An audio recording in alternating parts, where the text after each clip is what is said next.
সন্দেশখালী কাণ্ডের 10 দিন পর আদালতের দ্বারস্থ হলেন ওয়ান্টেড তৃণমূল নেতা শেখ শাহজাহান। রেশন বন্টন দুর্নীতিকাণ্ডের তদন্তে শেখ শাহজাহানের বাড়ি থেকে বিক্ষোভের মুখে পড়তে হয় ইডি আধিকারিকদের। এদিকে সেদিন থেকে কার্যত উধাও ওই তৃণমূল নেতা।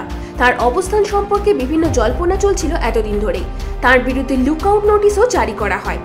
আর আজ সন্দেশখালীর মামলায় যুক্ত হতে চেয়ে আইনজীবী মারফত হাইকোর্টে আবেদন করলেন শাহজাহান।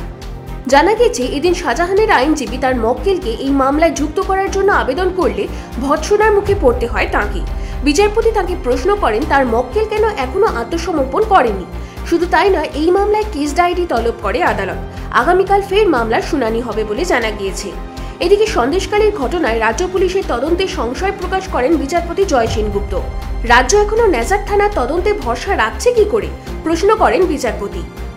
এদিকে জানা গিয়েছে, কেন্দ্রের আইনজীবী এস.বি. রাজু গত 5ই জানুয়ারি সন্দেশখালীতে ইডি আধিকারিকদের উপর হামলার ঘটনায় সিবিআই তদন্তের দাবি জানিয়েছেন। তার বক্তব্য, রেশন দুর্নীতিতে রাজ্যের বিভিন্ন থানায় অভিযোগ দায়ের করা হলেও এখনো কোনো পদক্ষেপ নেয়নি রাজ্য।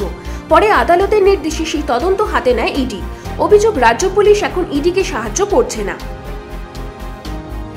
Bureau report, Bengal hour.